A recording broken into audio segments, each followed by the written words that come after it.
Okay. Yes. It looks like we're going to get somewhere. Shall we? Let's do it. Good evening, ladies and gentlemen, and welcome to San Francisco.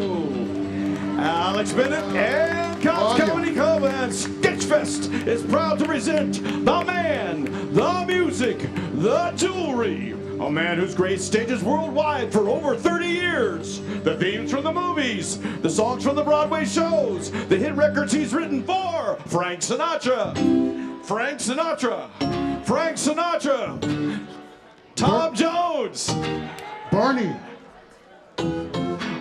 What's that? Let's bring him on right now, the father of folk, the deacon of disco, the cardinal of calypso. A man with more paternity suits than leisure suits. Let's welcome to the stage right now the world's greatest entertainer, the fabulous Buddy Love. He's such a swinging cat, that's Buddy Love. His threads are where it's at, that's Buddy Love. The crowd goes crazy with the talent that he brings. You'll need your Ray-Bans when he dons his diamond rings. That man's a cat's meow, that's Buddy Love. Ka-chow, ka-chow, ka-chow, chow, chow. Here's Buddy Love. Yes! How y'all doing out there? It is so good to be here in beautiful Las Vegas, Nevada. I don't know, are you ready? He's getting it. How about a nice hand for these two gentlemen who've been with me for over 55 and 66 and a 6 years. Yes. That's right. I forget. Time goes by so fast. Mr. Mikey Love, Mr. Marky Love. And if I may just say, this will be my shining hour, calm and happy and bright. In my dreams, your face will flower through the darkness in the night. Like the lights of home before me, I got Larry Bubbles now watching on me.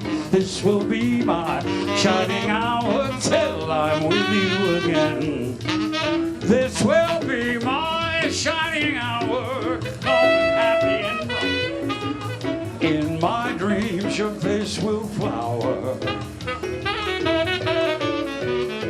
Like the lights of home before me, or an angel watching on me. This will be my shining hour till I'm with you again. Oh yeah, Marty. That's right. Oh yeah. Marky Love.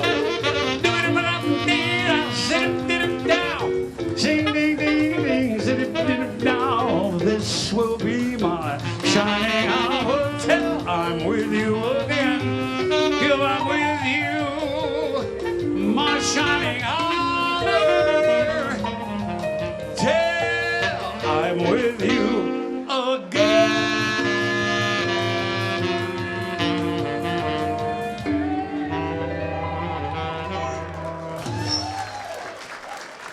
Thank you. You're right, I deserve every bit of that. Thank you so much. And what a great day this is. I mean, to have my old pal Alex Bennett in town, and Bobby Slayton, Larry Bubbles Brown, Will Durst. Mm-hmm. Oh, yeah. Wow. And Lori Thompson. Yes. So, we would like to play a few things before we bring on the thing that you're probably really here for is to see Alex, I would think. Yeah. How many are here to see Alex Bennett after all these years? And Lori Thompson. And we haven't seen Slayton in town for, what, 2 years at least. So with that in mind, we're going to do a few numbers. You know what I was thinking?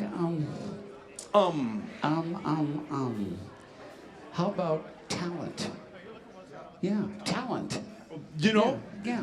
I wrote a song this morning, folks, about me, for me, because I am the special me that I am, but with you in mind.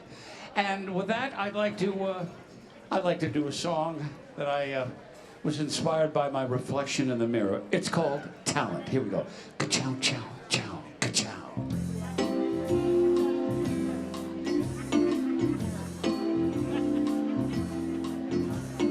What enabled Frank to take it to the bank?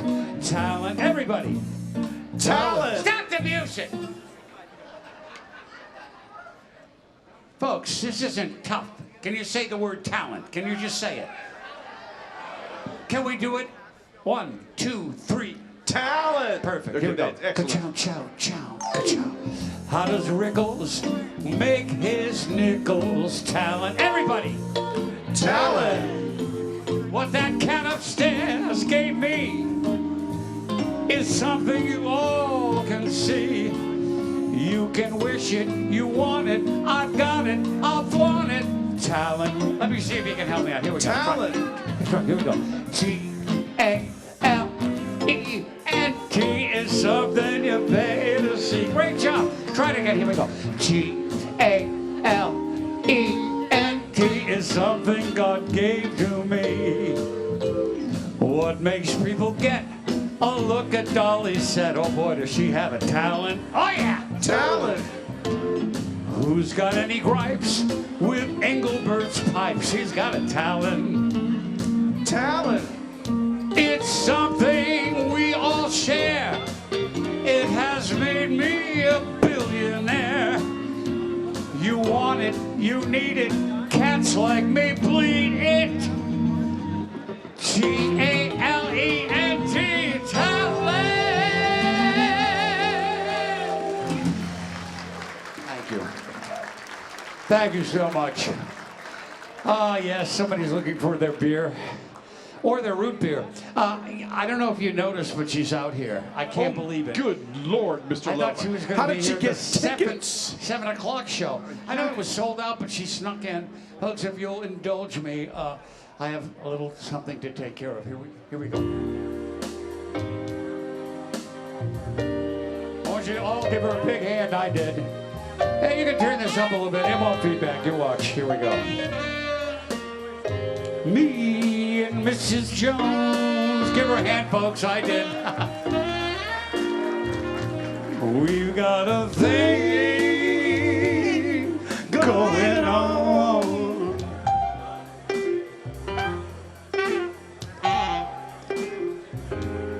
We both know it's wrong, but it is much too strong to let it go.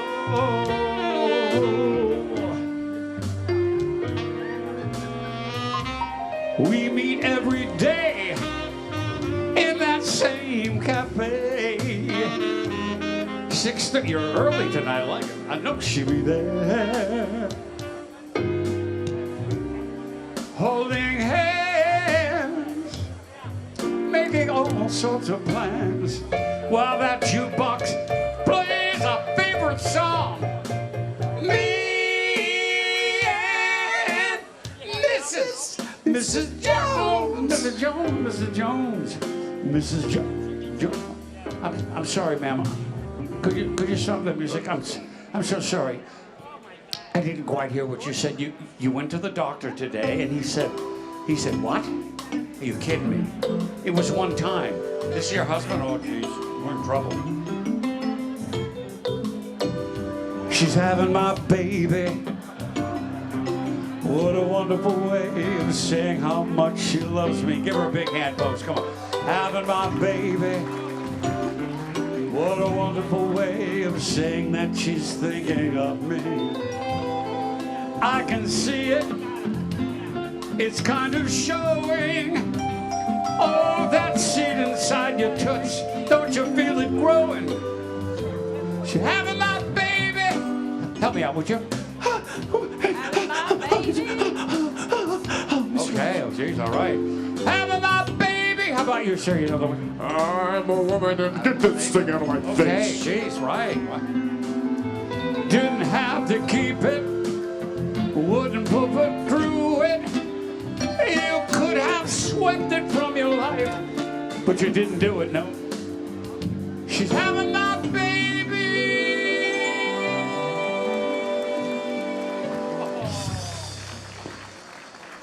her, not him.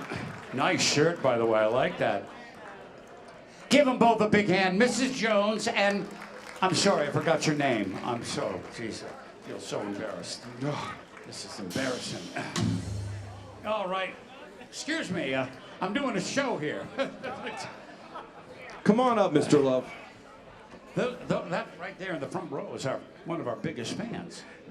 All right. Mamie Van Doren's second cousin, twice removed, Mitzi Van Doren. Give her a big hand. Nice to have you with us, Mitzi.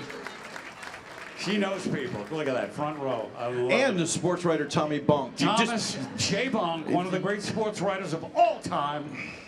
Great to have you with us. Now, I think it's time that we just kind of play a tune that you guys can dig. And I dug writing the song when I was 7 years old for Bobby Darin. And we're going to do it for you right now. A little Mac the Knife. Here we go. Ka-chow, ka-chow, ka-chow, chow, chow, ka-chow.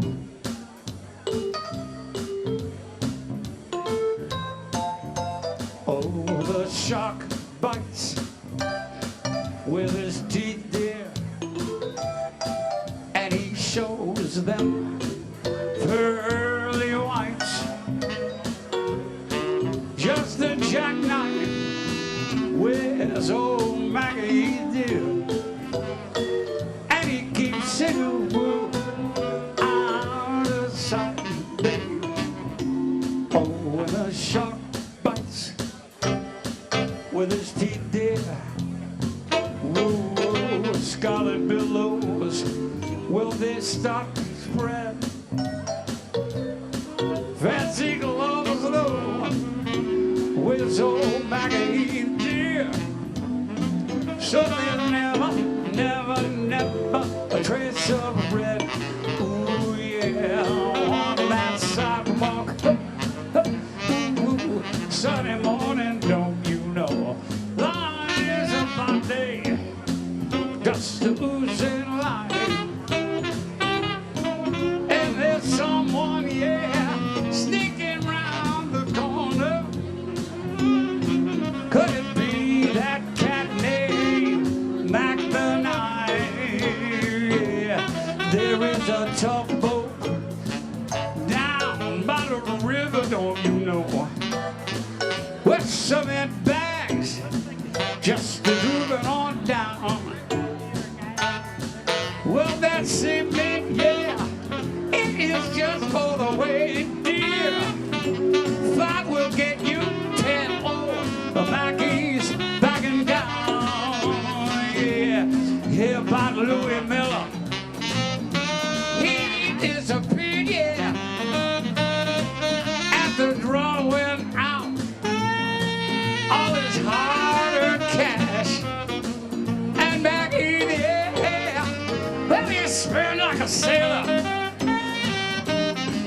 Could it be that cat's done something right? Yeah, Jenny Dama, oh, Suki Tawdry, well, Miss Lonnie Lydia, and old Lucy Brown. Well, that line's gonna fall on the right, babe. Now that Mackey's right here, this old town, go give me some Marky, come on, baby.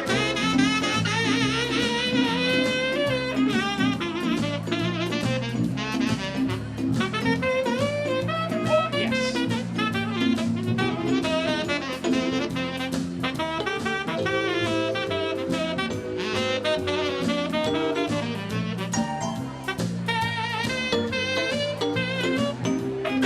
Marky Love, folks. Let's take it home. Jenny Dama. Oh, Suki Tawdry. Well, I'm Miss Lonnie Lydia. Oh, Lucy Brown. Well, that line's gonna fall on the right, baby. Now that Buddy and Marky, Mikey and Alex and everybody, yeah, we're all back in time. Oh, yeah, baby, we're here. We're here at Cobb's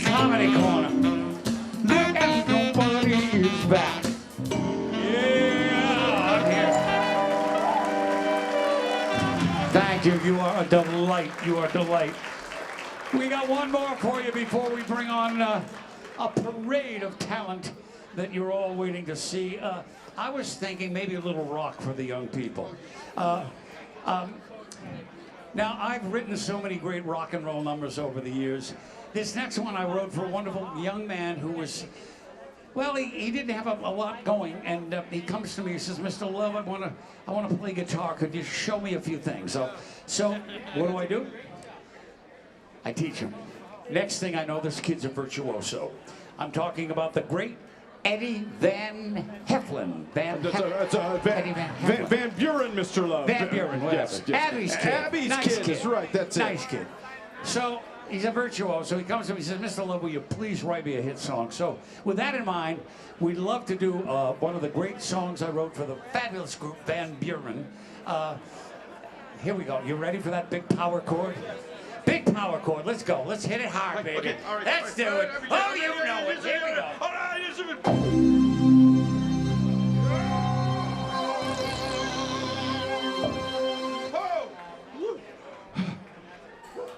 I work. You ready? Ka-chow, chow, chow, ka-chow.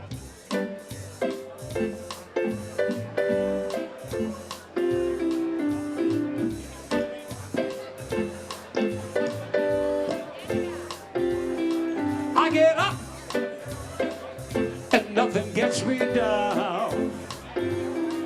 You gotta tell, ha, I ain't the toughest around. And you dig, honey child, baby, just how it feels. You gotta rope with the punches to get to what is real. Can't you see me standing here, got my back against that machine?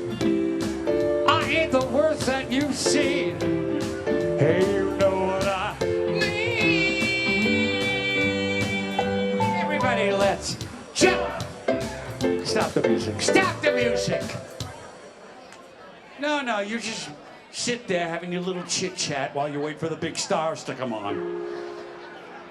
No, you just sit there drinking your cocktails while my little nephew, Buddy Jr.'s fighting for his life in a Las Vegas hospital. Now, this morning before we took him in for the transfusion, he looked up at me from his bowl of Cheerios and he said, Uncle Buddy, this afternoon at the big show at Cobb's Comedy Club, I hope when you do jump, everyone jumps with you. Folks, I wouldn't ask you to jump for me. I wouldn't be so crass, so cold-hearted.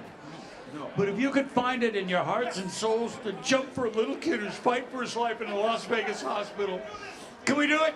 Can we do it, folks? Let's try it. Here we go. Chow, chow, chow. Let's jump. Let's jump for Buddy Jr. will be dead in about 5 minutes. Come on, folks. There we go. Let's jump. It will make you feel good now. I see it. You get out of here, Jerry. Jump. That ain't jumping. Everybody, come on. Let's do it. Let's jump. It'll make you feel swell now. One more time. Everybody. Let's jump. Mr. Love, he might linger. He might linger at that. Wow. Okay, folks, now it's time. It's showtime. Right now, it gives me great pleasure to bring one of the big voices of the Alex Bennett Show. Really, more than a sidekick. This gal did it all. And we love her, and I know you do too. So let's put our hands together for the lovely Lori Thompson. Hot, hot, hot. Hot, hot, hot. Hot, hot, hot. God, love ya. Yeah. Hi. We have missed you so much. You can't. Oh, man. It is just such a blast to be here after 20 years. I mean, Or more than that? More than that, yeah. I'll eat the mic. But yeah, I mean, after 20 years, I mean, I never knew that we'd have this chance to hang out again. Because you gave me some of the best years of ever. Because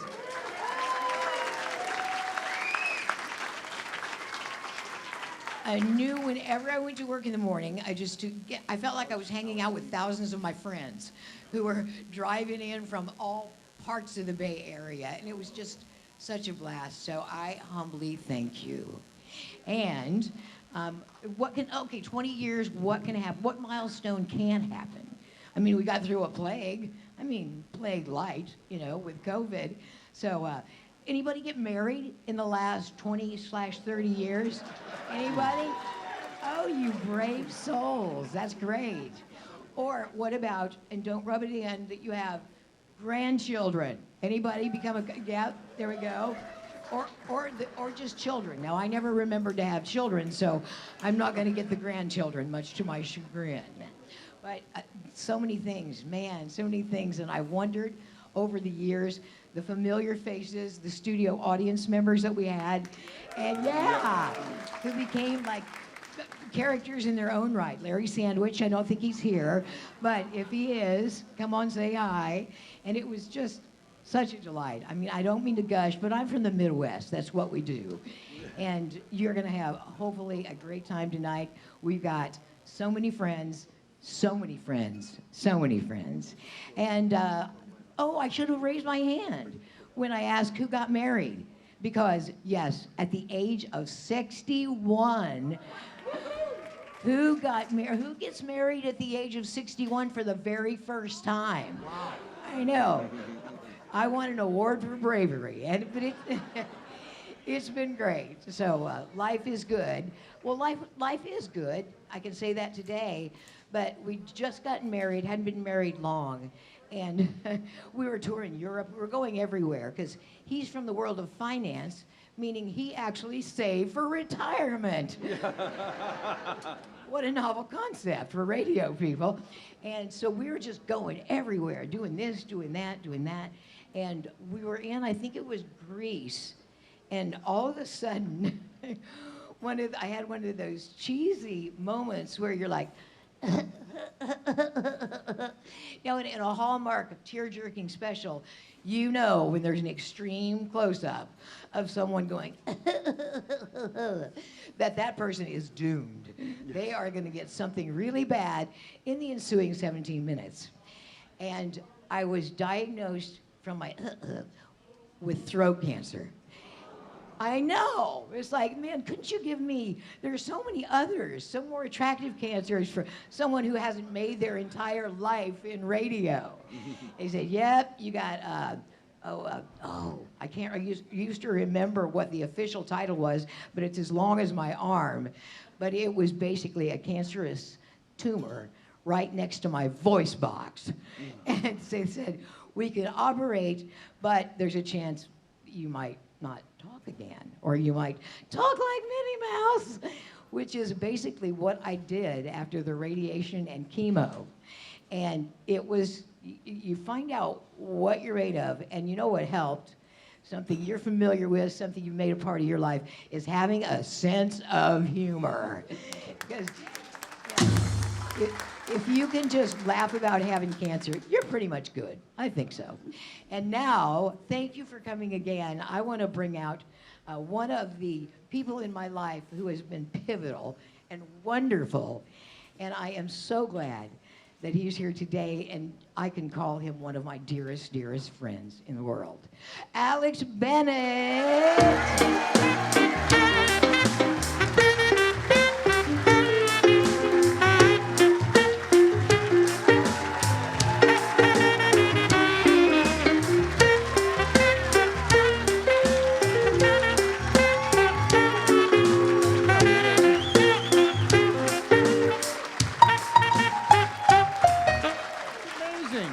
It's amazing. It's amazing that all these people could stand up. Oh, hi, Axel. Hello, how are you? Whatever. Anyway, God, he remembers the old jokes that I don't, for crying out loud. How are you all? I haven't seen you in 29 years. And it's amazing, you know, it's amazing when anybody remembers. So I thank you for that. But, you know, as I look out at you, what do I see? I see a Medicare seminar. I know there's some woman, you know, or a guy elbowing the person next to them saying, I don't look that bad, do I? But anyway, I've spent the last 29 years, I'm married again. I got married again. And she's a wonderful woman. Her name is Marjorie, is it? I can't remember. Marjorie. Marjorie, stand up so they can see you, just so they can see what kind of a woman was stupid enough to marry me. Marjorie, stand up. There she is. I never thought, Lori, I'd be married to a gray-haired woman, you know. But We'll all get there, anyway, Ben. We'll all get yeah, there. a question would be here. I mean, you were asking about, you know, grandchildren and so on and so forth. How many of you here have Medicare? Would you applaud, please? You see? It's an entirely different audience than the one that we had because they're old. That would make us old. Yeah, it would make me really old. But it's just such a pleasure to come here and to see that you would take the time out to spend this time with us, and that we sold out both shows, by the way. So, which thrills me to death, you know. Excellent. Anyway, so we have a lot of people on the show tonight, and we're going to try and do this kind of like it was a radio show. You and I will banter back and forth. We got Buddy Love here. He's got music. When I asked people to be on the show, of course, she was the first one to say yes, but he was the first one to say, we'll be there even if there's no money in it. Yeah. What? What? And I'm taking... And I'm taking him up on that. You know, we asked a bunch of people to come here, and they all agreed, and that's why I feel great about it. And you'll see some of them, and there's some of our old friends. But what I wanted to say is, people would ask, what's happened to you really in the last many years? Well, of course, I married that wonderful woman back there. And then I got cancer twice. Don't worry, it's not deadly. You know, I had prostate cancer, and they found a little cancer in the prostate.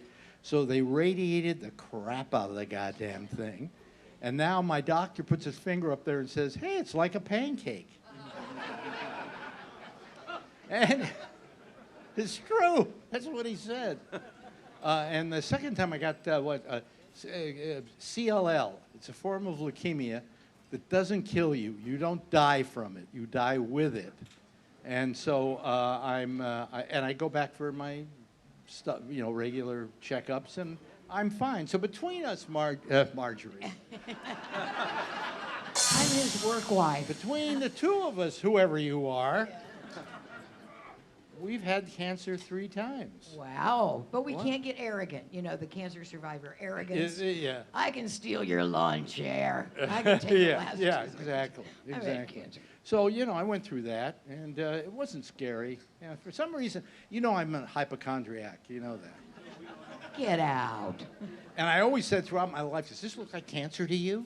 You know, and it never was. But one day, it was cancer, and my wife will tell you, I just went, okay, we'll take care of it.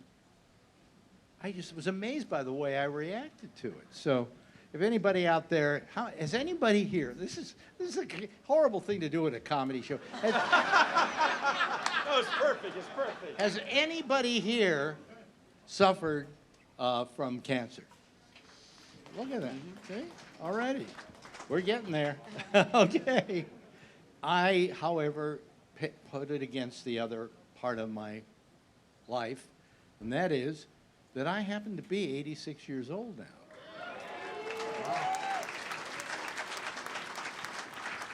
And I'm still not at room temperature, so, you know, it makes life good.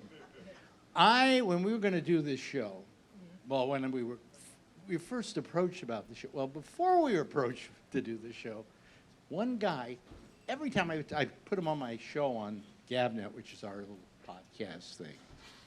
Don't check it out. It's not worth it. He said to me, you should come back and do a show in San Francisco. And every time I would talk to him, he'd go, are you going to do a show in San Francisco? Do you want to do a show in San Francisco? So after 5 years of this, I finally said, do you have any ideas? So we went to the people at Sketchfest and said, why don't you do a salute to Alex Bennett? And they offered the show. And it's because of this guy. And this guy happens to be the greatest opening act in show business. I mean it, really. People like Dana Carvey, for instance, like to have him as an opening act because he doesn't spoil the room. Right. He just makes people laugh. Ladies and gentlemen, I think one of the finest comics in America and a good friend. Please welcome Larry Bubbles Brown.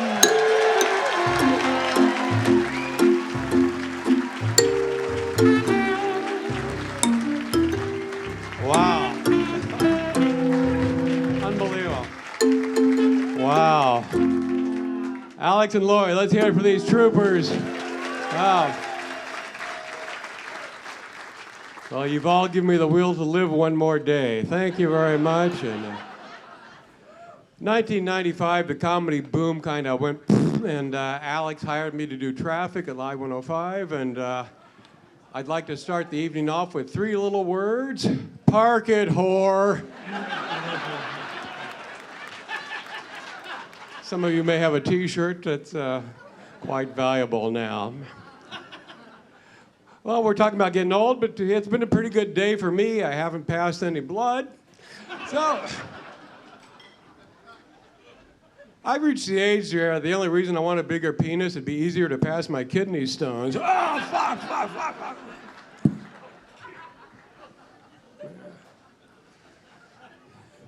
A little bit about me. My spirit animal is the dust mite.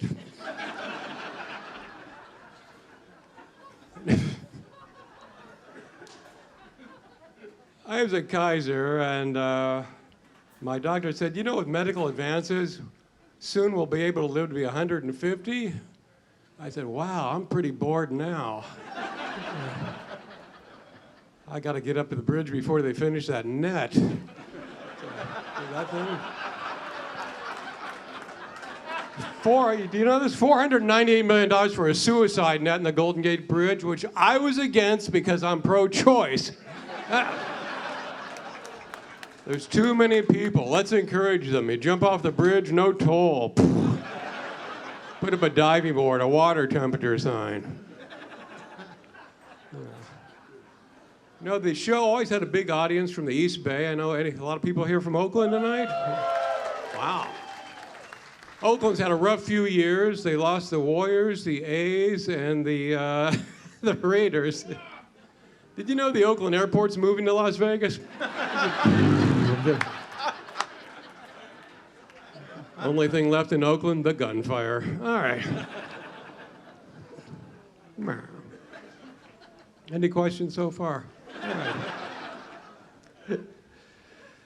Been a great year. Someone stole my identity. Now his life sucks. The classics. I was talking to my financial planner. He goes, where do you see yourself in 10 years? I said, in an urn.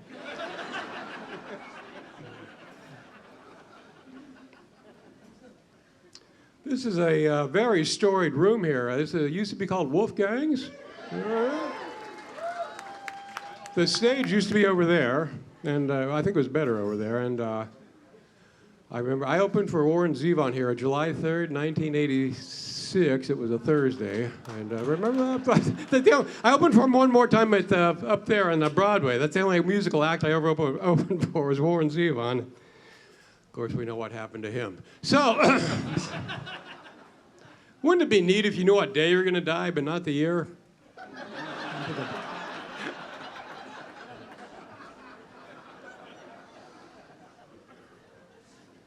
Alex is a big tech guy. He always rides me because I can't do a show. I got, this is my phone.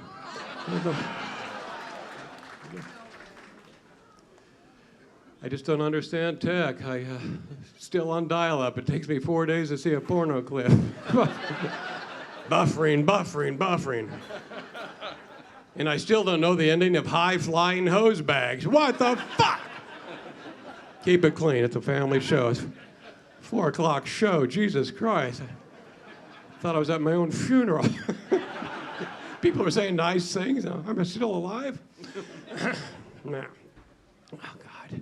It's got to get better. I know we all get old.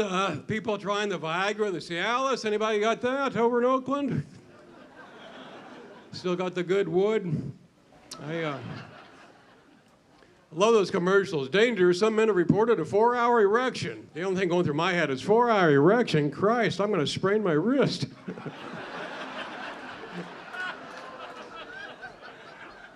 Did it work? Yeah, I got carpal tunnel. Had to close my account at the sperm bank. It was getting 0 interest.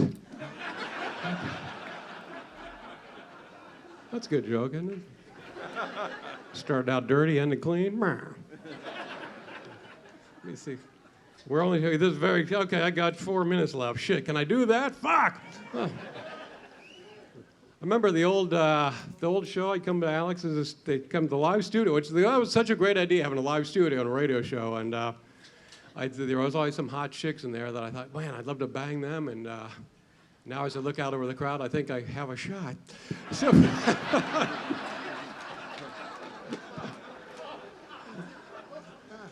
put me on a IV of Viagra and vitamin E. Same dose they give the mules for the late show in Tijuana. I'm ready. All right. Airbags will be popping like zits on prom night. By the way, I've been late in the game. I finally have merch, which I'm going to try to sell a few of these tonight. All the comics have merch. I'm such a loser, but got these little buttons. And you can take this home with you tonight, and It's a man button. and I want to give one of my first buttons to Alex and Lori. It's right here. Thank you very much. And I want to thank you guys for having me on. We got a great lineup tonight. I'm going to leave you with this. This is the greatest sex tip of all time. Tonight when you go home after this hot show, you're with your partner, you're making love. Right in the middle of it, just pop your head up between their legs and go, "Mah." You guys been great. Good night. Right. I said,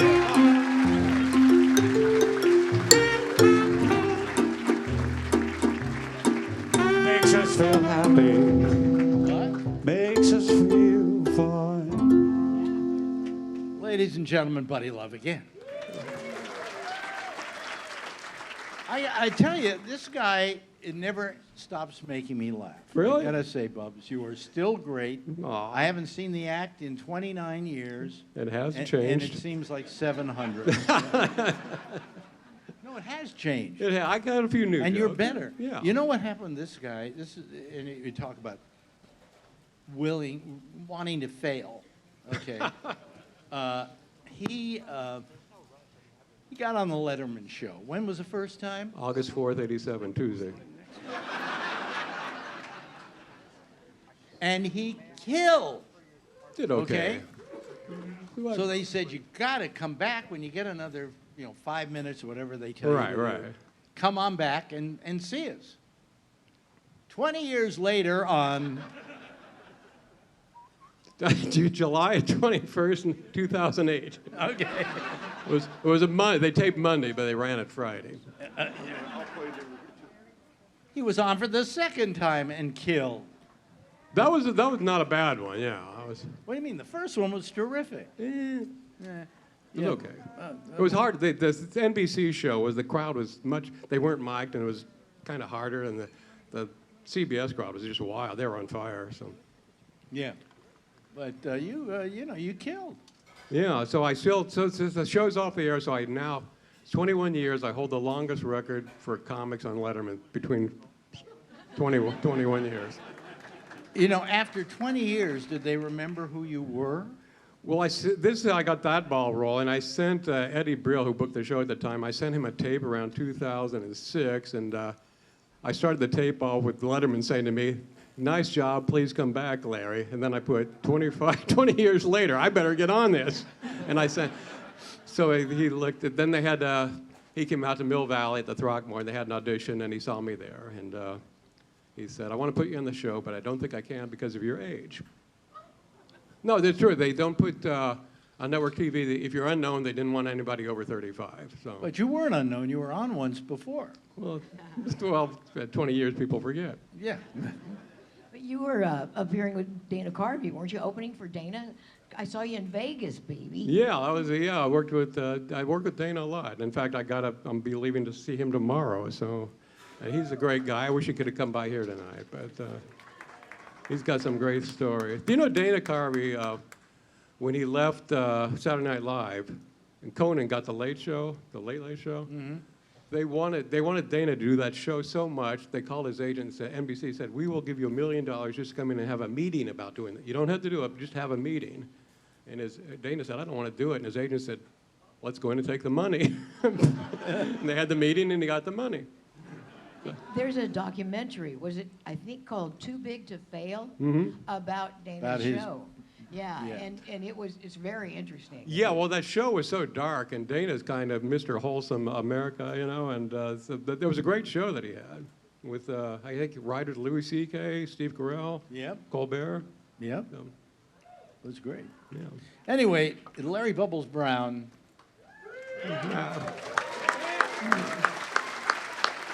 A man who tries to fail consistently but never manages to. Are we ready for our next guest? Have we got him I down can't there? wait. Yeah, no, what are you having him get off stage for? We want him to stick around. Wait a minute. Are we going to do the thing where we need to do a special thing down there? No, not yet. What do you mean not yet? Really? We changed for the show. Oh, nobody told me. He needs more space. I'm going on. Oh, they need more. Okay. More elbow room. Well, they don't tell me this before I go on. They tell me while I'm here. Anyway, Scamps. I want to say that the next guy has been constantly a friend over the last 29 years. He comes a lot of times to New York to see me and do a lot of other things. Actually, he doesn't come to see me. He just says he does. And he is like just a good friend and has been over the years, and I've known him forever. One night, he met me for the first time outside Max's Kansas City in New York City when I was a big shot back in New York City. And I was walking into Max's Kansas City, and he was standing outside, and he went, "Hi, Alex," and I just walked by him. And he's never forgiven me for that. Ladies and gentlemen, please welcome Bobby Slayton.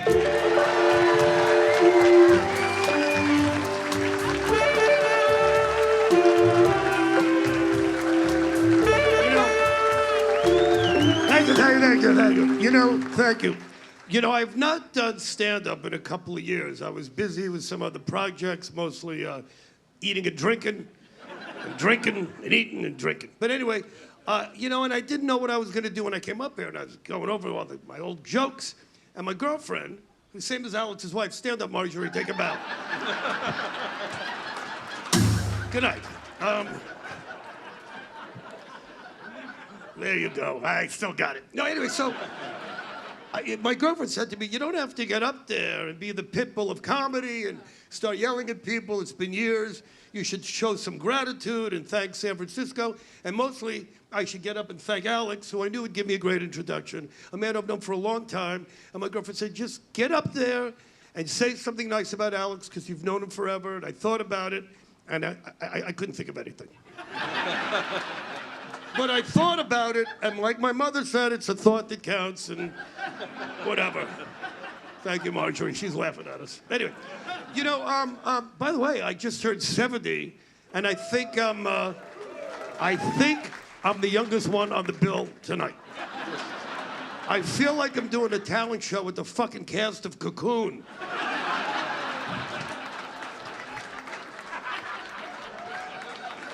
He can't hear it. It's fine. Don't worry about it.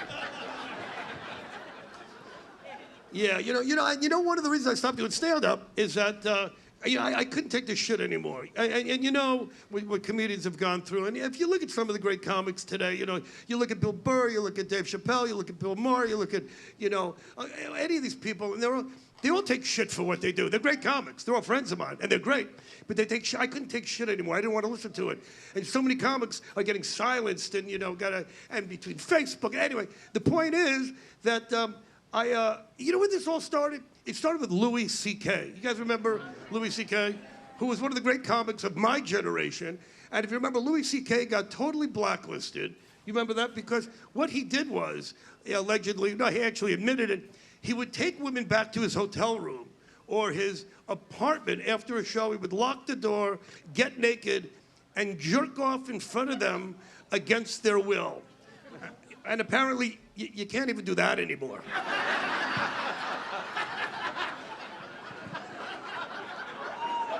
It's fucked up out there, And I'll tell you the other thing, and not to get political, but if you remember my act, I would make fun of gay people and Mexican people and immigrants, but because of, Trump and all these pieces of shit, I feel bad for these people, and I stopped making fun of them all.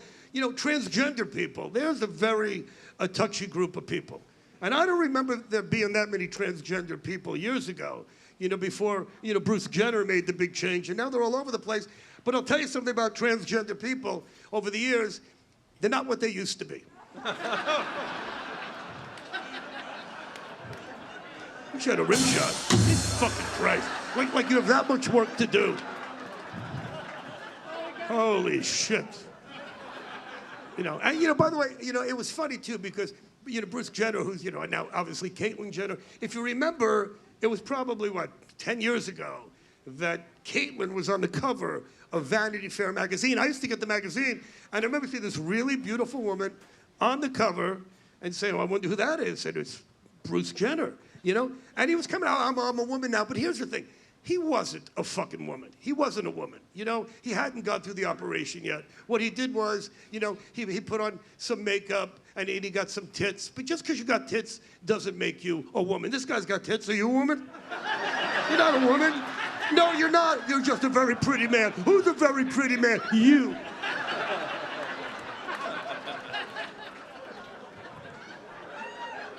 I wish I had time for the Asian jokes. I don't have time. Can't make fun of you people anymore. Are you Asian or just tired? I don't even know. I don't know what the fuck anybody is anymore. It's crazy out there. But anyway, my point being that Caitlyn Jenner, he finally got the operation, had his dick cut off, and that guy, Pete Hegseth, whatever the, Department of Defense, that fucking scumbag, coming out with these comments that he doesn't think transgender people should be in the military because we want brave men. Let me tell you something. Any guy in the world cuts off his fucking cock is braver than any guy. And,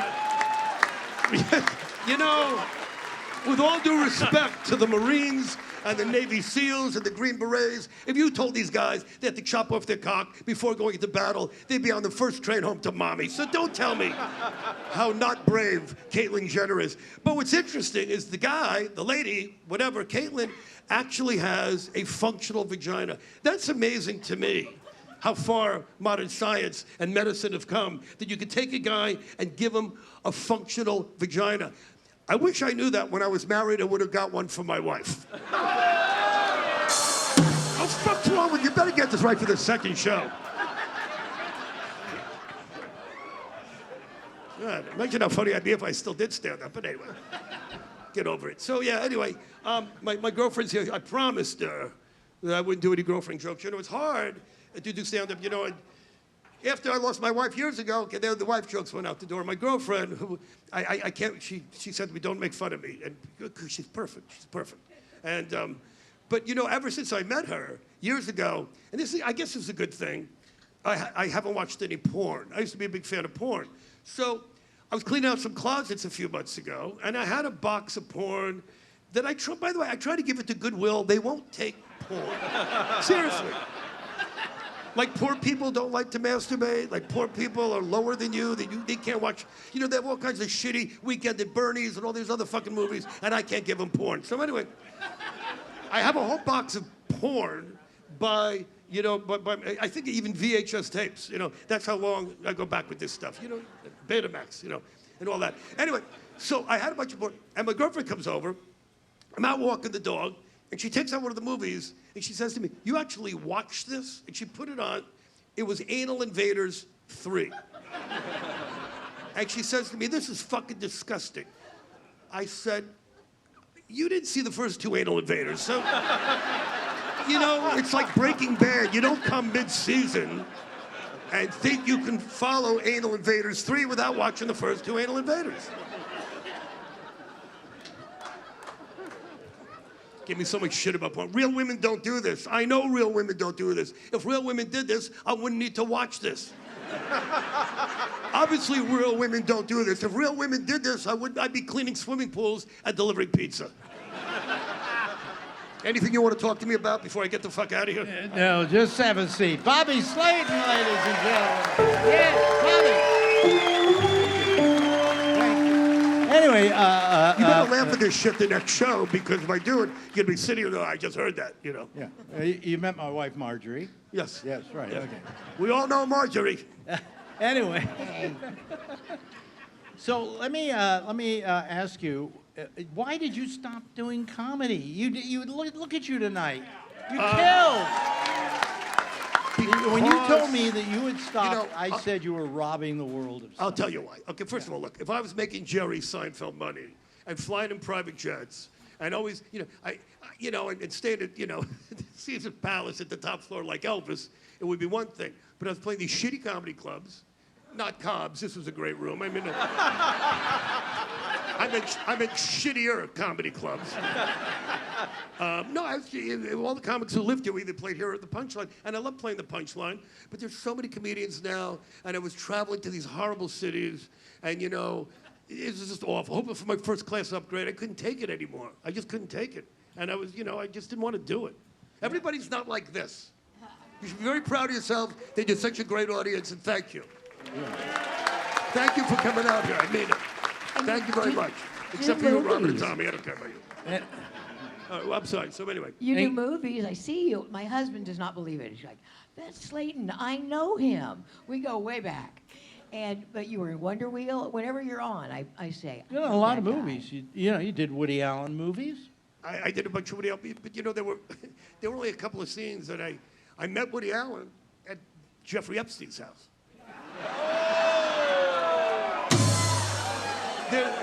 Hold on a second. That's in the next bunch that are going to be let out next week. I told Alex, he said, "Can we talk about your Jeffrey Epstein connection?" I said, "If you want to." If you go online, Louis Black tells the story. But Jeffrey Epstein loved comedians, and he would come see my show all the time in Florida. And I knew he liked young women. I didn't know how young, because I never saw any of that, And people said, "Oh, you're in this little black book, and then your name's going to come out." I go, "I didn't see anything. I didn't do anything. I don't care." Mick Jagger was in his book. I'm in good company. It's fine. There were Nobel Prize-winning doctors and scientists. A lot of people were in his book. So he would come see comedians all the time. And then he says to me one night, we're in Florida, and he goes, "You want to fly to New York next week? Woody Allen's come over to dinner, and Woody's a fan of yours." Turns out Woody thought I was somebody else. I had no idea who I was. So it was Jeffrey, me and Woody's wife, who then was probably 40 years old. And so me and Woody just talked about old movies and his connection to San Francisco. Because, I started out with, Robin. I knew the Smothers Brothers, and he knew Woody Allen, and Woody Allen knew this guy, and everybody knew Jonathan Winters, and we used to go to Enrico's. So he loved this town so much that we had a lot to talk about. Between that and jazz and the blues. So 3 hours, me and Woody are talking. And I must have drank a bottle of wine, and Woody was sat there maybe 3 or 4 beers. And the whole time that we were talking, he never got up to take a leak. And I said at the end of dinner, "It's amazing to me, you've drank like 3 or 4 beers, and you're sitting here and you never got up to pee once." And that's when he became the character. That's one of my great attributes. That's when he became the Woody Allen character. But he was a great guy. And Jeffrey, by the way, right before he died, right before all that shit came out about him, I brought my girlfriend over to his house. And it was mostly just guys. It was Louis Black and me and all these comics. And we had this dinner one night. So it's Louis Black. I bring him and David Brenner over. Let me drop some names. And then Woody invites Dick Cavett. And there were a couple other comedians. I think Jay Thomas. And at the end of dinner, David Blaine shows up and starts doing magic tricks. It was a bizarre fucking evening. But the next time I was in town, Jeffrey said, can you come over and say hello? And I said, I'm with my girlfriend. I brought my girlfriend over to his house. And the creepiest thing was Jeffrey was hitting up on her in front of me and touching her. And I said, Jeffrey, this is so inappropriate. She's only 15. I know. Very inappropriate. That could use another fucking rim shot. How long have you, just start doing this? It's too late to get another guy for the next show, right? Yeah. Well, at least now you know where the rim shots are supposed to go. I hope you don't mind. This is the rehearsal. Okay. No, what happened was with Bobby, he used to come to New York, and he would always call me up because you always felt guilty when you didn't. And he would always call me up to say, I'm in New York. I just wanted to call up and say I can't see you. So I went. That's actually okay. true. And he would keep calling me, and then I said, well, you know, I got it. We have a guest room, a very nice guest room, and you can just come stay in it. And he said, well, I've got this guy that puts me up in an apartment here in New York City, and I go there. It's nice, and I'm happy to do it. And I said, oh, okay, but anytime you want it, that's fine. All of a sudden, Jeffrey Epstein gets arrested. And it had to be 10 minutes later. I get a call from this guy. And he says, I think I just lost that apartment in New York. That killed me. That really killed me. Because, you know, if I was between gigs, you know, and Woody Allen had used me for a couple of movies, like 3 of his movies and a TV show. And Woody was famous for not paying any money, even to the big stars. And his casting agent would call me up because Woody would like you to do a little part of the movie, but he's not going to fly you in. And he's not going to put you up. And New York City, you know, is a fortune. So I called Jeffrey. I get in a free apartment in a very nice building. There were no little girls running around. And so that was a nice thing to have, a free apartment in New York, in a high-rise on the Upper East Side. So that went, you know. So now next time I come to New York, I have to stay with you. Yeah. This is really going to suck. They're palatial digs. Yeah. I came to visit you. Yeah, and my husband and I. we have we have a palatial apartment. Beautiful apartment. It's like Mrs. Maisel. And if you've we ever got watched it. that. We got it completely by accident. Okay, Marjorie said somebody wants to show us places, and we saw places. And this guy said it's $4,000 a month, and Marjorie and I felt that between us we could come up with the $4,000. All right, so we take the apartment. And then we find out he can't sublet it, and we go through, I'd say, 10 years of court battles, and in the end, the judge decides that the landlords cheated this guy, and we are the current residents, and he sets the cost of the apartment every month at $540 a month. Wow. That's not the best part. We have a foyer, a living room, a dining room, a huge kitchen, a hallway that goes down to 3 bedrooms and 1.5 baths. It's huge.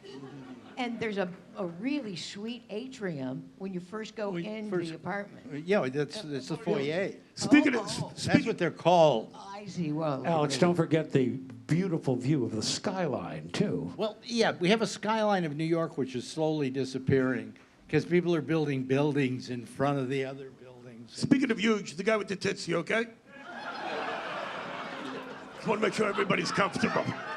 I want to make sure we didn't forget about you. And by the way, the Asian lady, I couldn't take my eyes off you because my first girlfriend when I moved here was Asian. And that's something, look, I'm very happy with my girlfriend. It doesn't matter what race, what color, whatever creed, whatever the fuck that is. But I would have to say, if you're going to get a girlfriend or a wife, get an Asian one because you can fuck all her friends and go, I thought it was you. Oh, really? They don't look alike? And that's why I quit comedy. Go fuck yourselves. You know, it is amazing. Bubbles and I were talking one day, and over Zoom or whatever we were on, and he was saying, you know, we really couldn't do the show that we did back then today, because we couldn't get away with some of the stuff we did. So, you know, it's all changed. Well, we could do it here, and I just hope they appreciate it. Are any of you offended by what he says? How about the Chinese people? No, well, let me over keep there? going. You know, by the way, my Asian girlfriend, her name, oh, this is great. So I was like a bike messenger downtown. I'm like 19, 20 years old when I moved here. And by the way, you talk about how this city has changed over the years, and I know you know how it's all changed. But when I came here 50 years ago, I was a doorman. I'll get back to you in a second. I was a doorman at the boarding house, and I drove by it the other day. Of course, it's gone on Bush Street, and I went by all these buildings, and they're all gone. And San Francisco has changed tremendously. And I remember when I started doing stand-up, I used to hang out at the cable car turnaround at the end of, Powell on Market, where Woolworths used to be, which isn't there anymore. And there were all these crazy people hanging out, a lot of homeless people, although back then they called them bums and fucking vagrants. Now they're homeless people. And there were mentally ill people, and people screaming about Jesus. And there was one guy, I'll never forget, he would play the harmonica. I'm not making this up. He had no arms, and he would play the harmonica with his toes. And I remember going, God, I like the blues, I like Jay Giles.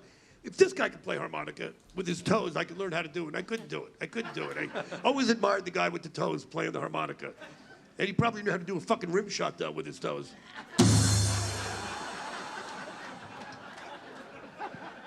We should have got him. I'm even getting used to doing the take now. Run the rim shot. Yeah. But so let me tell you this. Wait a minute, hold on a second. Do the rim shot. What? Do the rim shot. That's a rim shot? Rim shot. America's Got No Talent. With my new family, these guys are gonna win. Buddy Love's gonna win, and his band is gonna win on that show. America's Got No Talent. You're terrific. Yeah. Holy Anyway. shit. All right. Anyway, things By have changed. the way, So- I just said to Bobby earlier, let's say, how are you? And I said, then you can say a few things. And he says, I don't know what I'm going to say. And then we get this. Go ahead. Right, I had no idea. These people encouraged and inspired me. All right? Over horrible conditions with this. Okay, anyway. What are you doing now? That woman is asking, what are you doing now? What am I doing right now? No, not right now. What am I doing now as a living? I do Skechers commercials for Skechers shoes. You can slip right in without bending over. They're available at Skechers, Skechers.com, and wherever fine footwear is sold. Do we need a second take, or you got it? They really are the best shoes ever.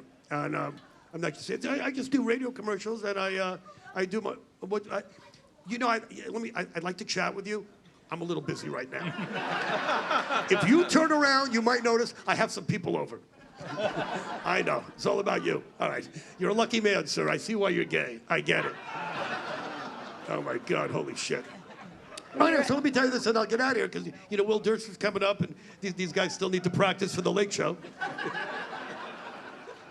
You're gonna kill the Late Show, buddy.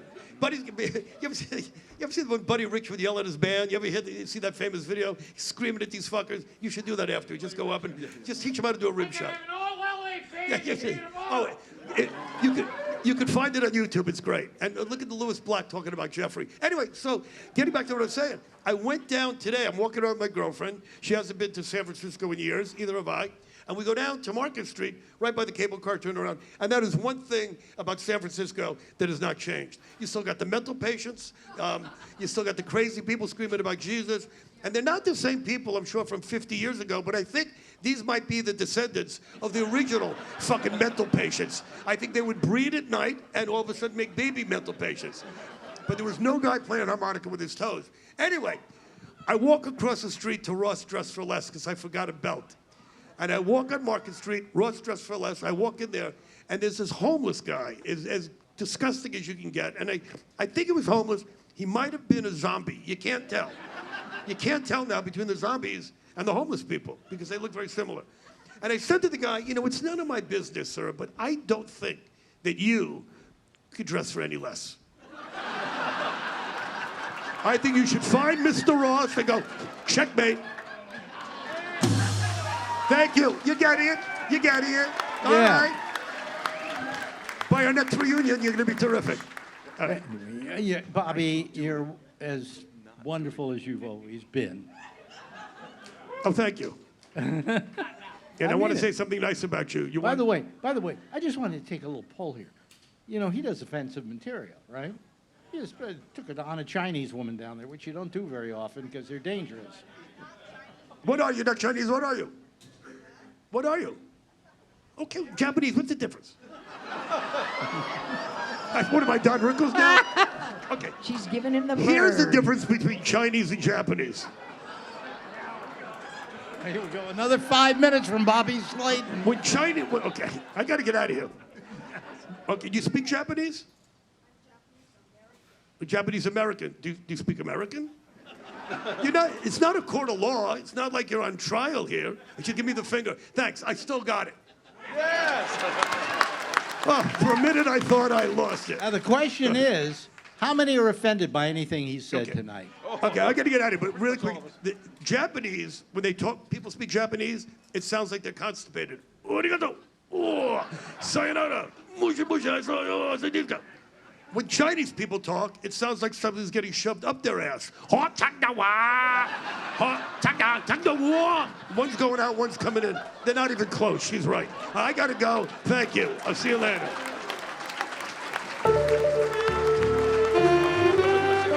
Okay. Ladies and gentlemen, the great Bobby Slayton. Are we ready? Are we ready for our next act, or do I have to do time here? Huh? Damn. It's ready? Yeah, we had to, for this next act, we had to take out a couple of seats in the place, and we're making him pay for them so that we could have this lift.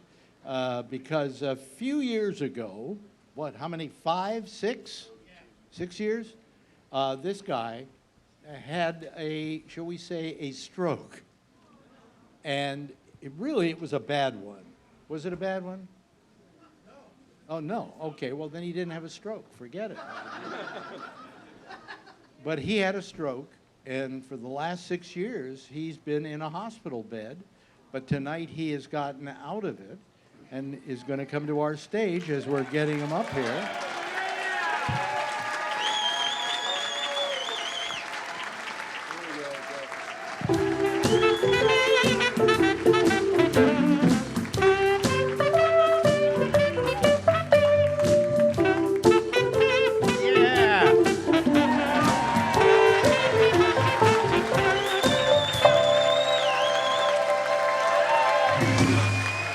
Hey, we got a mic for him? Yeah. Good. You want to put it there? Okay. Ladies and gentlemen, Will Durst.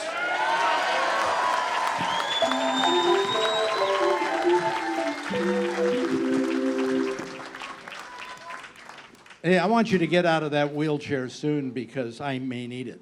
So.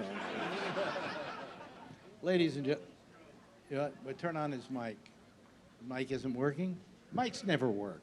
Anyway. We don't call it a stroke. We when call it the vascular incident. The doctor said I had a weak artery, and my brain was growing so big that it pushed the artery up against the skull, and it exploded. That's what he said, and I choose to believe him. You can go either way. And thank you for having me. Well, man. Yeah. Because you guys don't know it, man. But all the comics up here, we owe our careers to Sensei. Yeah. He ran a comedy boot camp because he taught us that you don't have to get the laugh. You have to just be part of it. And the comics would come off the road and try and be, hacky joiners and stuff. And they just didn't understand it.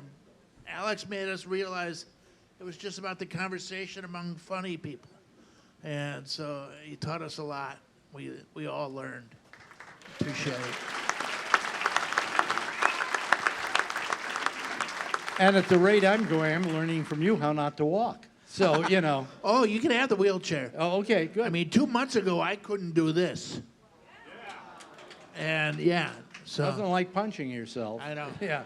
So I'm hoping that the left leg the left leg refuses to rejoin the band. But everybody, I keep explaining about Pernell Roberts and David Caruso, but It doesn't understand. Anyway, would you like to do some time here? And look at it, everybody's here. Everybody's here. Because they could be anywhere. They came by to make sure I'm not dead, okay? You know. So anyway, why don't you regale us with some of your Appreciate it. musings?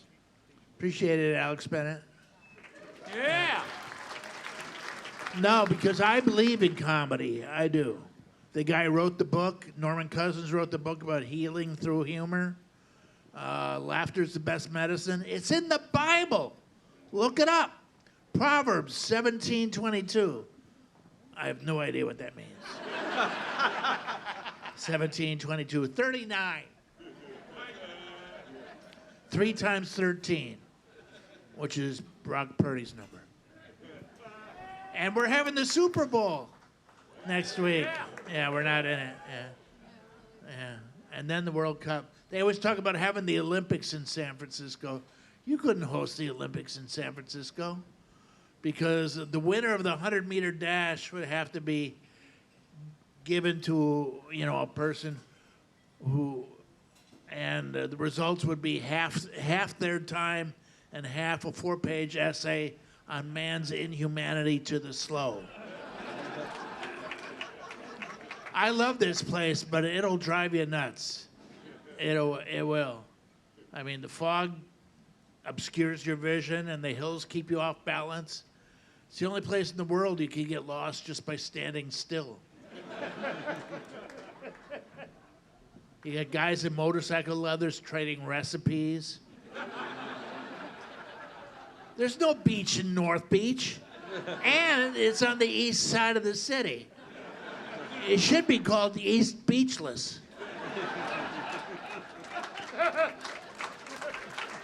I live in the Sunset District. You can never see the goddamn sunset.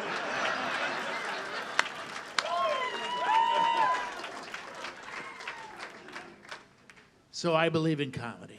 Also, a lot of it is selfish. I mean, if you look it up, the word levity is inside the longer word longevity. But there's also longevity in levity. George Burns, 100 years old. Bob Hope, 100 years old. Betty White, 14 days short of 100 years old. Professor Irwin Corey, 102 years old. Norman Lear, 101. Carl Reiner, 98. George Abbott, not Bud Abbott, George Abbott, 107. I know.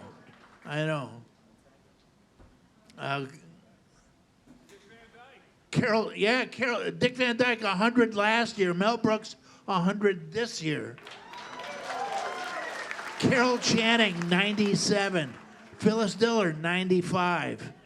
Cloris Leachman, 94. Bob Newhart, 94. Mort Saul, 94. Jackie Mason, 93. I want some of that, man. I want to start my third 50. And I'm optimistic. I'm an optimist. I am. I'm definitely a glass half full kind of a guy. And I decided to go with political comedy because my dad read 3 newspapers a day. My stepdad read 3 newspapers a day. I just thought everybody did. Yeah, I'm a political comic. I aspire to be a satirist. But you say that and people think you have goat legs or something. And the problem with being a political comic is that it's always changing. Sometimes there's nothing going on and I'm screwed. But not now. So not now. The most not now in the history of not now. We are talking DEFCON 4, not now. Age 32 years and oak barrels, not now. And everybody keeps coming up to me and saying, oh, this guy must be a gift from comedy heaven. Yeah, but no. How do you parody a parody? It's like trying to staple smoke. And not normal smoke, but this weird gelatinous orange smoke. that insects fly into and immediately drop. And don't light a match anywhere near it. Yeah.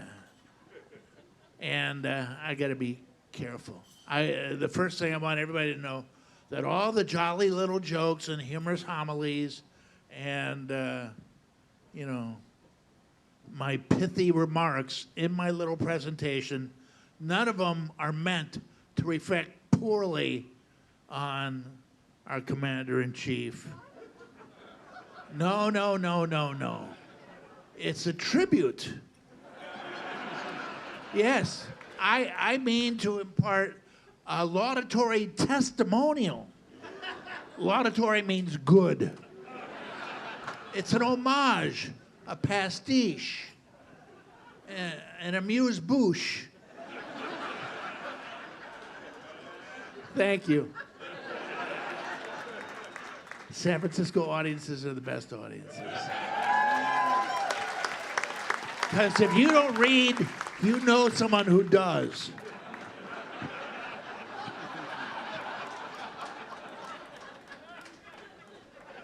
And the weird part is, originally, I was a fan of you-know-who.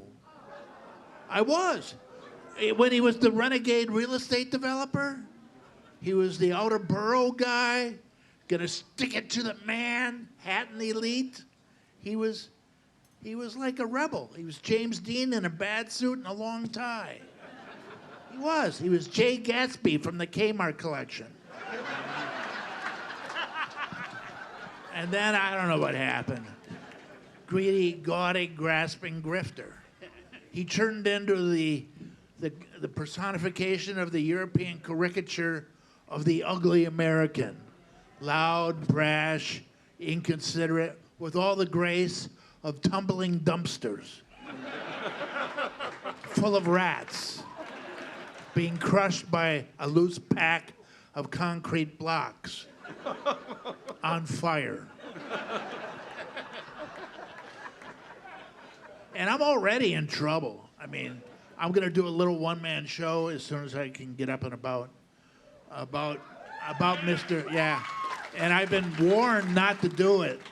Someone already warned me. I don't know how they found out about the show or got my email, but they called me a moron and spelled it wrong.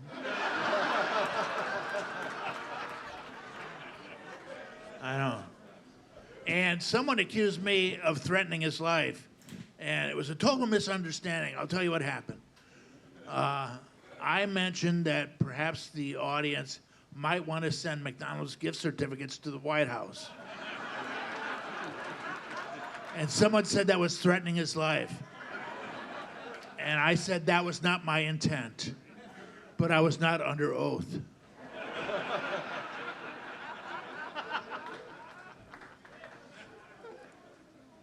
He says he doesn't read, and I believe him.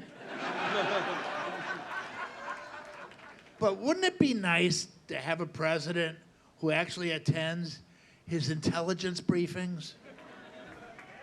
And I know he's not a politician. He's a cult leader. The difference between him and Jim Jones is he would charge for the Kool-Aid.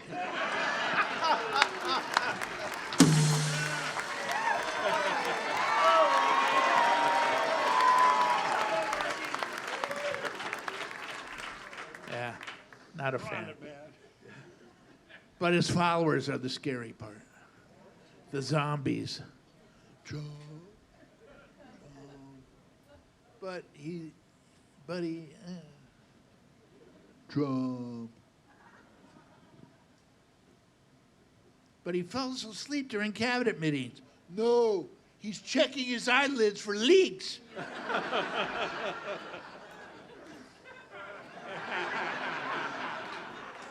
That's Debbie's line. I owe you a quarter. He could push an old lady in a wheelchair down 3 flights of stairs, and they would claim he was giving her a series of chiropractic adjustments. And then you got the low information voters. That's an actual demographic category. low information voters. And the beauty is, you can say it right in front of them.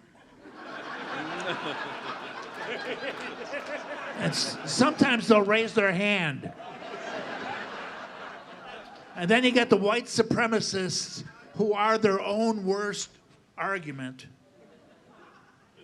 And you got the Christians who think Jesus was too woke. Golden rule, I got your golden rule right here. Yeah, wait till they hear about turn the other cheek. I don't think so, Jesus.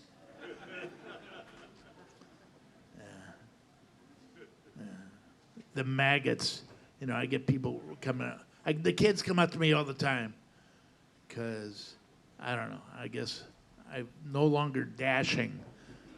I'm avuncular now. Uncle Will, is it okay to call the residents of MAGA world maggots? And I say, yeah, but you got to do it with respect. So when you say it, you have to, in your head, think capital M, capital A, capital G, capital A, small t, maggot. Because these are the same soulless husks who used to call themselves the Tea Party. Remember that? We're the proud teabaggers of the tea. Then they found out that teabagger was a euphemism for gargling testicles. You can't call us teabaggers. All right, we'll call you maggots, but we'll still imagine the testicle gargling.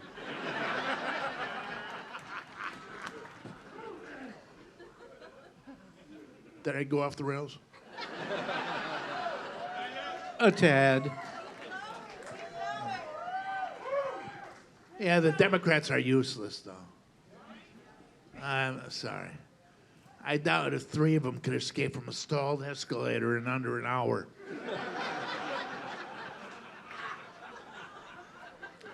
Escalator's the moving staircase. Elevator's the box on a string.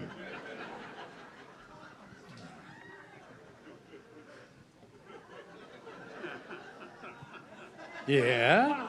Yeah? Am I doing all right? Yeah, you're doing great. Thank you. No.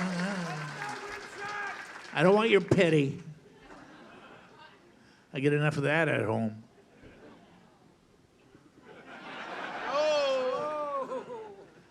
No, she's been great. She gave up her entire life to look after me. She's been like a cross between Florence Nightingale and Clarence from It's a Wonderful Life. Wait a minute, hold on a second. Is she out there? Let's bring her out. Is she there? Debbie Durst. Debbie.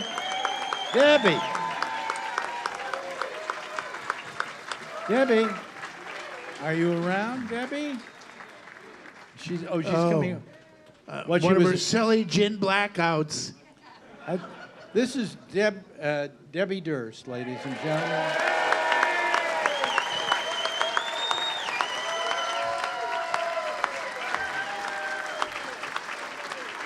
A fine comedy legend of her own, really. The funny Durst. And I got to tell you, she's taking As my care friends of you call all her. these years. She's been good to you all. She's been a very great good, I human know. being. Yeah. Yeah, but as soon as you're well, she's going to dump you. That's why you're not getting well. Oh, honey. Oh. Ladies and gentlemen, Will Durst.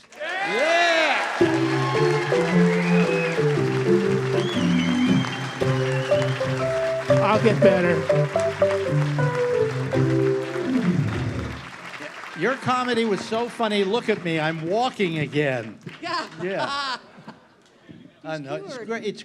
Let him have a mic. Yeah, I want to sit in here and talk to you and bring Bubbles out too. Would you? And while we're getting everything else ready, get Bubbles out here so he can talk with us. And I think Buddy should do a number for us, okay? We'd love to do a number for you. Yeah. You know, we've been talking about marriage and the joys of it.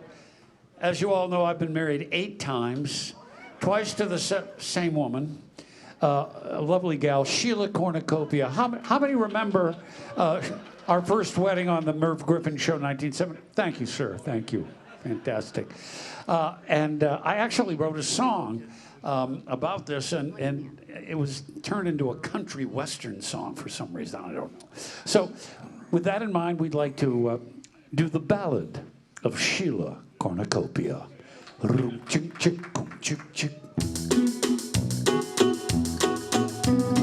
Out in the west U.S. state of Nevada, I fell in love with a Vegas showgirl. Nighttime would find me at Caesar's Casino, working the lounge where the roulette wheel whirls. A former Miss Idaho, Sheila served cocktails, Mai Tais, martinis, drinks from the well.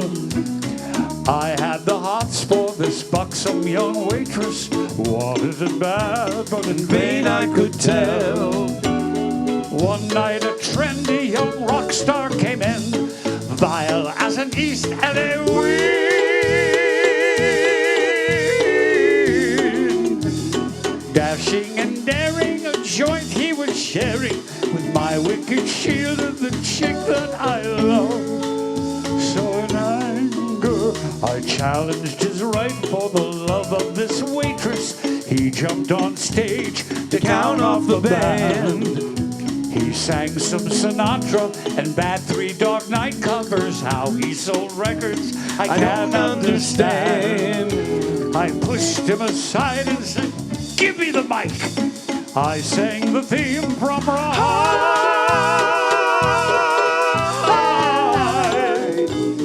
I was so great he succumbed to his fate. So he slunk in his limo and off he did slide. So in triumph, I married Sheila that night in Las Vegas, out in the chapel of marital strife. We got divorced just 2 short weeks later. I'll pay alimony the rest of my life.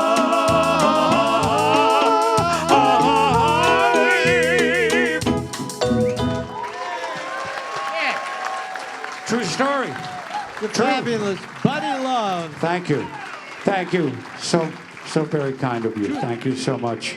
Truth be Yes. known, ladies and gentlemen, I'm staying with Buddy at his That's right. mansion here in San To my Francisco. lovely new wife, actually my 9th wife, Yes. Yes. Rachel. Rachel, stand up and take a bow. Are you out there?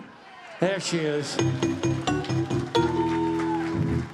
And he has 2 dogs, 2 corgis, 2 corgis. and they shed like a motherfucker. It's our way of welcoming guests. In fact, I think I have some of their fur on me, and I didn't leave the house with it. So, No, there you go. you know, what we thought we would do, bring Bubbles. Come back here, Bubbles. You're not getting away with that. Yeah, Not for Larry. what I'm paying you. Bubbles, This is a great night. Have you met Will Durst? Yes, we go way back. Anyway, what I thought is if we could bring the lights up just a little more in here so we can see each other, which might be. Thank you. We have to magnify our wrinkles. We thought we might do a little Q&A.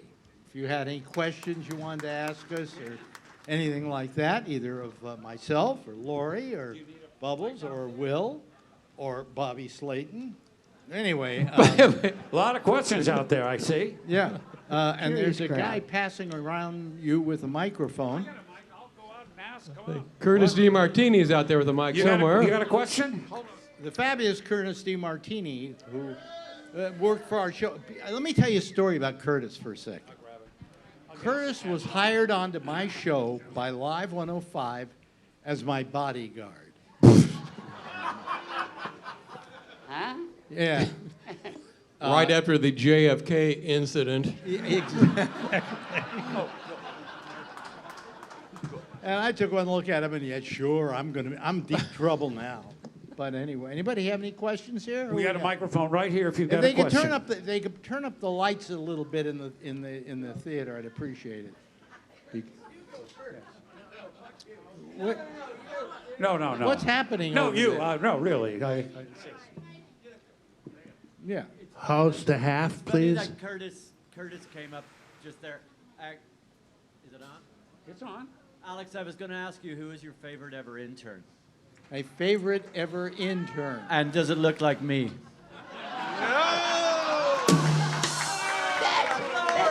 That's Irish Greg. I gotta tell you, it's amazing that after 29 years, most of the time I can't recognize the face. Greg. Irish Greg. Irish Greg! Oh my God! Who could forget him, Alex? That's Irish Greg. Alex, I have to thank you. You gave me an entire career in radio. Most of it wasn't with you, but mostly at KFOG. But you gave me my start in radio. So thank along Irish Greg.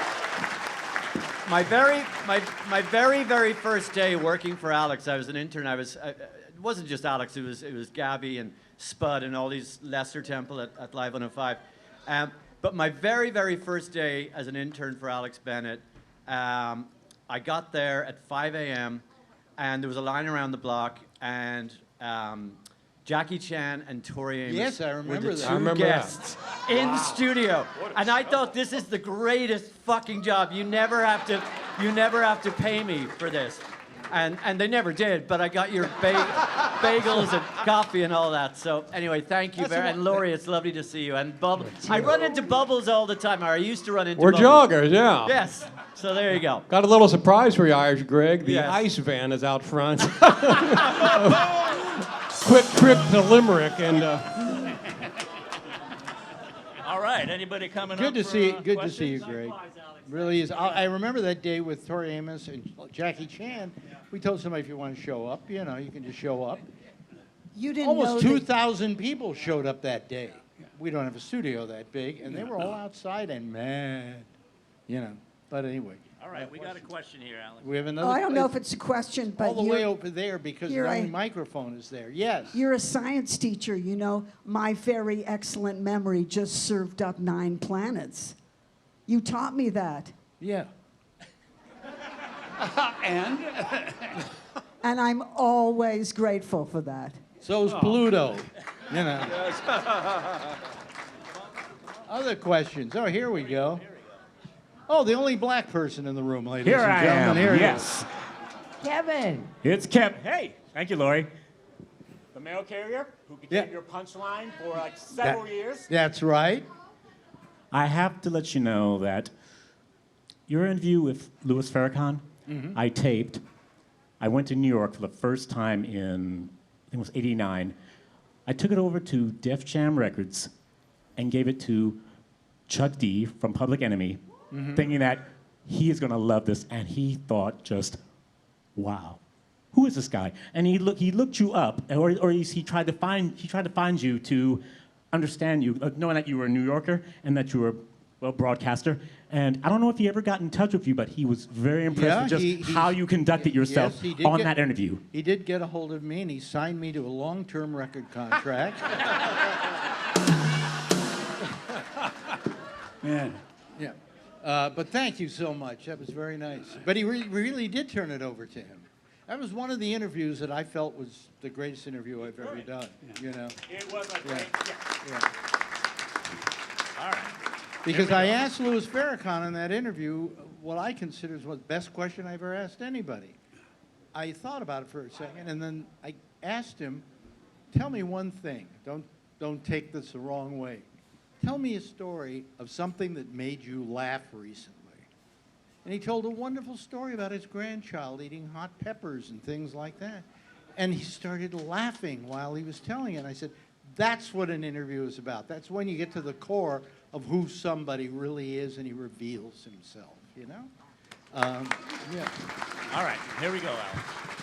Well, that's Why are all the not the questions? best Why segue, why are all the questions over there? Aren't there people over there? Well, they came from over there to because over there's here. a mic here. This is where the microphone is, Alex. Yeah. I grew up in the 408 and heard all kinds of fun and exotic things on Live 105 and the Quake and all those great things when you were there. I just assumed when you moved back to New York, you were filming a new version of Midnight Blue. Is there any truth to that rumor that for the last 29 years you've been secretly recording these kinds of exotic films? Actually, the last 29 years I spent about, I'd say 5, 10, how long? About 9 7 years. years, just kind of wafting around. I was still here in San Francisco at CNET Radio, and then I just kind of worked somewhere else. And finally, I realized that here wasn't where I was going to find something. So I went back to New York City, and I was very lucky that after a while I landed a job with Sirius XM, and I was there for 9 years. So, you know. But I still got to tell you, the show that I did here in San Francisco and the job I had in San Francisco is the best one I ever had. Yeah. And now watch. This is how you get the ideal applause break. And the reason for that was the wonderful audiences I had. Well, That's how you do it. That's how a pro does it. All right, here we go. Here we got another one, Alex. Yes. So I have speaking to of sit those- down for a second here. Speaking of those shows, do you ever hear from the old Rube or Christina? Or I have no idea what happened to him. oh, I know he's in L.A. Just curious if you heard. Really? From him. You know he's in L.A.? Yes, he's I've got a heard he website was and out he's in doing Nevada comedy. running a whorehouse. That's what I heard. well, half the time he's married a Canadian woman, so he's in Toronto a lot of the time. Really? Yeah. You heard this? Oh, I know that. Yeah, I've talked to him. What? Rube? Yeah. Oh, Rube. Oh, you asked about Bob Rube. Rubin. Bob Rubin. The Oh, old Rube. Bob Rubin. That's what I heard too. Yeah. Do you ever hear from Christina Palumbo from your XM show? I was curious. No. Oh, okay. That's how Thanks. loyal she was. Thanks for coming out, man. It's great to Thank see you. Thank you for coming out. Okay, here we go. Who's up next? Another question. Alex, when I was 13 in 1982, I started calling you and telling you that you were my father. Yes. Yes. You know, and I feel bad. Wow. But my mom, you know, of course things happen, and my mom recently passed away. But me and Larry, we hang out every week, and he's the one who convinced me to find out from my mom when she was on hospice who my father might be. So we went down to the hospice, and Larry's the one who he jammed the pen in her hand. He says, "Write the names, whore." But anyway, so it took her about 10 minutes, and the first name she wrote was Dave McElhatton. And then Dr. Donald D. Rose and Don Blue, Malshar. Anyway, apparently she had a type. But anyway, I want you to know I came all the way here to tell you that those guys have something, or you have something that none of those guys have, which is an estate that hasn't settled yet. So I want to thank you for coming out here. We all love you, Alex. Thank you very much. Ladies and gentlemen, my son.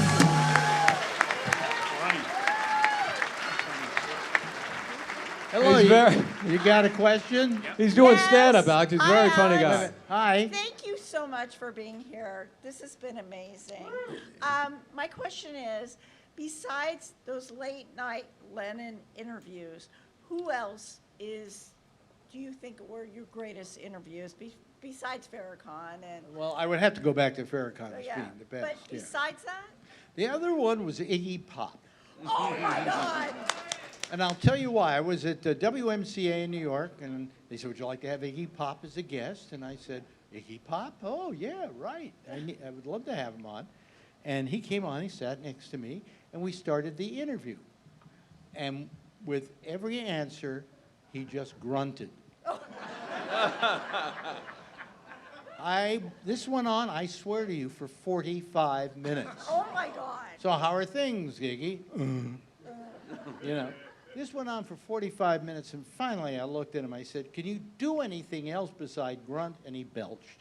That was the second best interview I ever did. Can I ask one more small thing? Sure, go ahead. Did you ever interview Lou Reed? Who? Lou Reed. Lou Reed? No. No. Sorry. All right. But by the way, I also knew all the women, all the trans women that were in that song. I know. Yeah. That's why I asked. Yeah. That's why I asked. Okay, another question? Hey, Alex, I'm back. I believe, the first porn star you had on the show. and I was on a... Shanna! Shanna. McCullough! I love you, dear. Yeah, I wonder was what on a happened. handful- You look great. Well, thank you. I was on a handful of times She's in the only late 80s. 87 years old. It was all that great sex. What can I say? You know. Yeah. But I just had such a great time all the time as I was on, and got to meet all the great comedians. And I was on a flight once, sitting next to Dana Gould. And Yeah. he remembered me since I was on enough times to get to know some of them, and it was such a pleasure. Yeah. Except that there was, I think, one of my last shows, I was looking for a boyfriend, and unfortunately hooked up with a guy that ended up being a nightmare. So I'm not going to blame you for that. Well, most of my guys are nightmares, so don't worry about it. But I got rid of him, so everything's So good. what are you But doing now? I'm a scientist. Wow. Yeah. I went back to school. I was in the adult industry for about 30 years. And then I went back to school and took about 10 years. It took a long time. But at 58, I got a job in biotech. I did work in genomics. I make synthetic DNA. And I've been doing it for 8 years. There is hope. Shanna McCullough, ladies and gentlemen. What's that? Thank you, Shanna. So there's hope for people. There is life after porn. Stick around after the show. I'd love to see you. Yeah, I'd like to fire up her test Another tubes. question. All right. Thank you so much, you guys, for bringing this back here. Everybody really appreciates it. I'm going to make this quick. I just wanted a little advice on behalf of our daughter who's moving to New York City. So she's moving from Honolulu with her boyfriend. She doesn't have a job. She doesn't have a place to live. She's looking for career choices. And what I really want to fucking know is, what's the number of your realtor? I don't have one. That's the strange part about it, but thank you for that little joke. Let me see, another question? Yeah. Thank you. Big fan, listened to you in high school. I would like in the 80s, loved what you did. Question for you. Mm-hmm. How do you get comedians to show up at 6 or 7 o'clock in the morning? And who, if you can name the comedian who showed up most impaired for a show? On the morning show, on Live 105. Yeah. Most impaired. Most impaired. Like I cannot. The most impaired comedian. Most impaired comedian. For early morning. That's the morning always show. been Larry Bubbles Brown. And for Bubbles and Will, like, what was it like to show up 7 a.m. for this call-in Well, the show started at 6. I know it shows. Like, I it's usually always- got there by 7. Anyway. All right, one more over here. Hi, Alex. Yeah. Long-time listener, first-time caller. Thank you.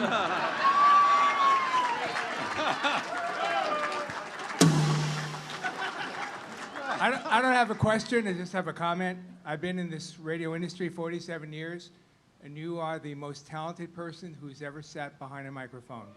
God bless you.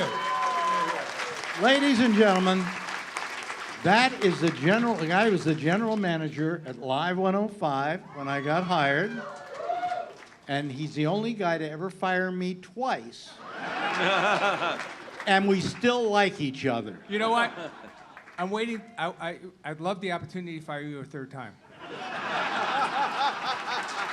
Ed Cramp, ladies and gentlemen.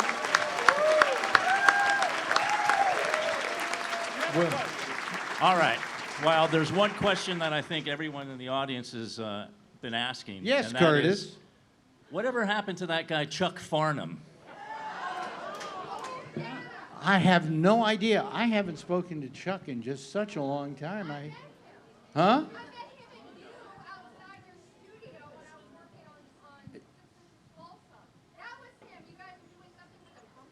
Yeah. I wonder whatever happened to him. I don't know. Well, I just...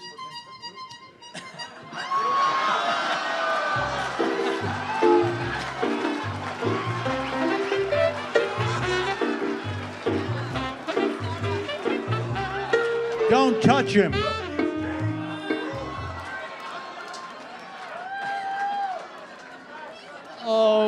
Oh God, is that going to ruin the rest of my weekend?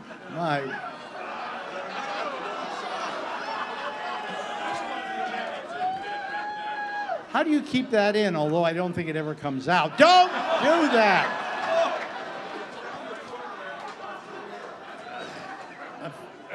A few more inches and they'll never ask us back. You know. Ladies and gentlemen, the fabulous Chuck Farnham.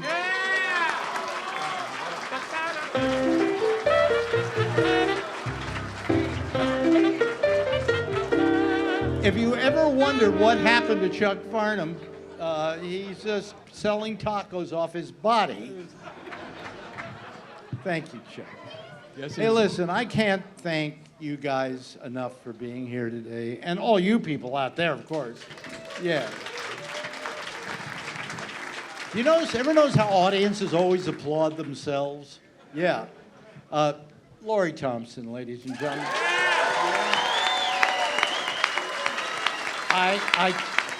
I couldn't have had the career in San Francisco that I had without her. She was just so much a part of the show. I don't want anybody ever to forget that. Here, here. God love you. Hey, Alex. Larry Bubbles Brown.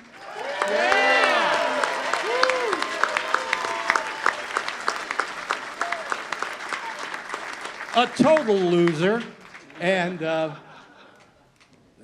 hey, how about Will Durst? Yeah.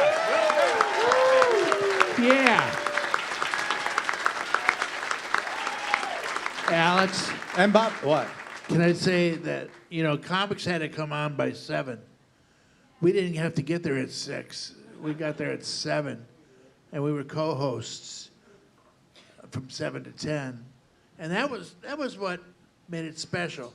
Because most radio shows that comics went on, you had one segment between commercials, and that was it. Yeah. And the radio guy would get pissed if you got laughs. And you took the Jack Benny theory that everybody made the show better. Yeah. Well, thank you. So you had us on for 3 hours. You taught us. Seriously. We had to pace ourselves. And finally, I want to thank Bobby Slayton, who had to leave us because he's taping a special down the hall. Yeah. And I want to thank you all. This has been just wonderful. It validates my career by letting me know that I somehow had an impact on so many people. And so we're gonna do this every year? Well, next year, the 30th anniversary. Next year's the 30th anniversary of you being gone. The what? 30th anniversary of me being gone? Gone, yeah. Yeah. I don't know what that means. Well, if the people in radio are smart, they put this shit back on the air.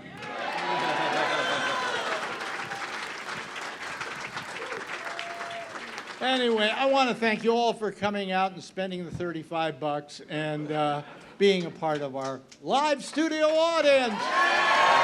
Thanks, everybody.